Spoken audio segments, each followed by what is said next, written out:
Welcome back to Godless and Grounded. Imagine this. You close your eyes one final time, and that's it. No lights, no tunnels, no judgment, no heaven, no hell, just nothing. Silence, stillness, non-existence.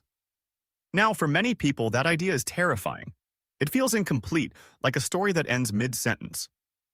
We've been raised in cultures where the idea of an afterlife is stitched deeply into our understanding of what it means to live. We're told that life is just a test, a prelude, a waiting room for something greater that comes after. But what if that's not true? What if this life right here, right now, is all there is? Let's be honest. The belief in an afterlife is comforting. It gives people hope, purpose, even a moral framework. It tells them that wrongs will be made right, that suffering has meaning, and that death isn't the end. But comfort doesn't make something true. And if we strip away the wishful thinking, the ancient scriptures, the traditions passed down through generations, what are we left with? A very real, very profound question. What if there is no afterlife? First, let's look at the concept of consciousness. Everything we know about our minds, our thoughts, emotions, memories, appears to be tied to the brain. When the brain is damaged, so is our consciousness. When parts of the brain shut down, our sense of self is altered. Alzheimer's, brain injuries, strokes, all show us that you as a person can disappear, even while the body is still alive. So if the brain stops functioning entirely at death, why would we assume consciousness continues? There's no evidence that our awareness floats away or relocates to some spiritual dimension. It just stops. Now, some people say, but science doesn't know everything. That's true. It doesn't. But we have never found consciousness existing outside a physical body. Every time consciousness is observed, it's connected to a functioning brain. Not once have we found someone who clinically died, was brain dead for hours, and came back with verifiable information from an afterlife. Near-death experiences? Most can be explained by oxygen deprivation, brain chemistry, or dreamlike hallucinations. They're powerful, yes, but subjective. They don't prove anything beyond what's happening in the brain under extreme stress. Let's also consider how the idea of an afterlife varies wildly across cultures. Christians believe in heaven and hell. Hindus believe in reincarnation. Ancient Egyptians believed the heart would be weighed against a feather. Some tribal religions speak of ancestral lands or spirit worlds. These beliefs can't all be true at the same time. They contradict each other. So how do we decide which version, if any, is accurate? The truth is, most people believe whatever version their culture teaches them from birth. That suggests these beliefs are socially constructed, not based on evidence. Think about it like this. If you were born in India, you might expect to be reborn in another life. If you were born in America, maybe you expect to go to heaven. If you were born in ancient Greece, you might have thought you'd sail to the river Styx. The afterlife changes depending on geography and history. That alone should make us pause and ask, are we really discovering truth, or are we just inheriting stories? Now let's talk about morality. Some people fear that without an afterlife, there's no reason to be good. They say, if there's no reward or punishment, why wouldn't people do whatever they want? But this misunderstands how morality works. We don't need eternal consequences to treat others well. In fact, many atheists, humanists, and secular people lead deeply ethical lives, not because they fear hell or hope for heaven, but because they care. They recognize that life is short and fragile, and that our actions affect real people here and now. Doing good out of genuine empathy, not because we want to earn points with a deity, is arguably a more honest form of morality. Let's take a real-life example.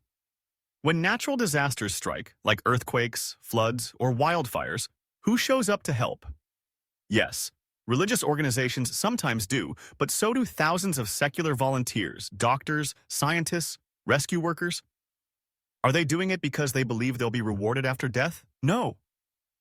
They do it because human life matters. Because suffering is real. Because we only get one shot at this. If anything, the absence of an afterlife makes life more valuable, not less. Think about it. When something is rare, it's precious. A flower that blooms once a year is admired more than one that grows endlessly. A painting that exists in a single copy is worth more than a mass-produced one. In the same way, a life that comes only once should be lived fully, deeply, consciously. The idea that this is our one and only chance can inspire us to love harder, forgive faster, take chances, and stop waiting for a perfect later that may never come. People often fear death because they fear the unknown. But we were dead for billions of years before we were born, and it didn't bother us then. Non-existence isn't something we experience. It's the absence of experience itself.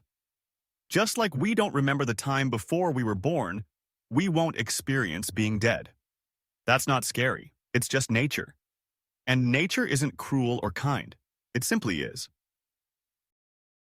There's also the argument that belief in an afterlife can be used to justify suffering. How many times have people said, "Oh, everything happens for a reason," or "you'll be rewarded in the next life," to someone going through pain, injustice, or tragedy? Sometimes this can prevent real change. It tells people to endure their suffering silently instead of fighting against it. It tells the poor not to rise up, the sick not to complain, the abused not to rebel, because their reward is waiting after death. But what if that's not true? What if the only justice we'll ever see is the justice we create here? That would mean we can't afford to wait. We have to act now. We have to make this world better because it's the only one we know for sure exists. This perspective can actually be empowering. If there's no divine plan, then we get to make our own purpose. That can be scary, but it's also liberating. You don't have to follow a script written by ancient prophets. You can write your own. You don't have to wait for eternal bliss. You can create moments of joy, love, meaning, and beauty right here, right now. And those moments matter precisely because they are temporary. A sunset is beautiful because it doesn't last. A child's laughter is priceless because they grow up fast. A conversation, a meal, a quiet walk, a kiss on the forehead. These things are fleeting, and that's what gives them depth. In a world without an afterlife, meaning doesn't disappear. It becomes something we create and discover, not something handed down to us from the sky. Think about all the people you love. If this is the only life they'll ever have, then your time with them is sacred. Not because of a spiritual decree, but because it's limited. The goodbyes matter. The moments of laughter matter. The choices you make and how you treat them matter.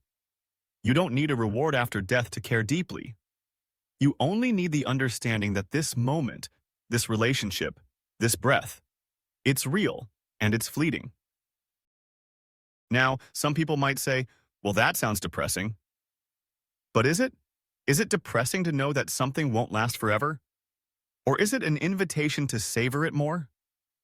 We don't mourn the end of a great book. We cherish the time we had with it. We don't cry because a song ends. We replay it and enjoy it again. Life, too, is a song.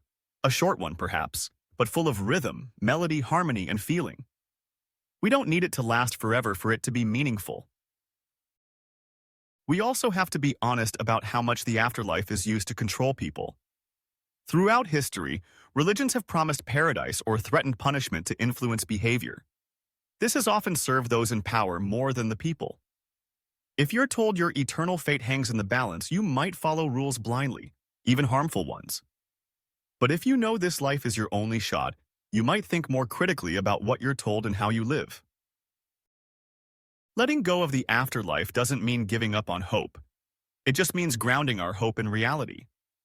Hoping for a cure for cancer, hoping for peace, hoping for love, laughter, progress. Hope doesn't need eternity to be powerful.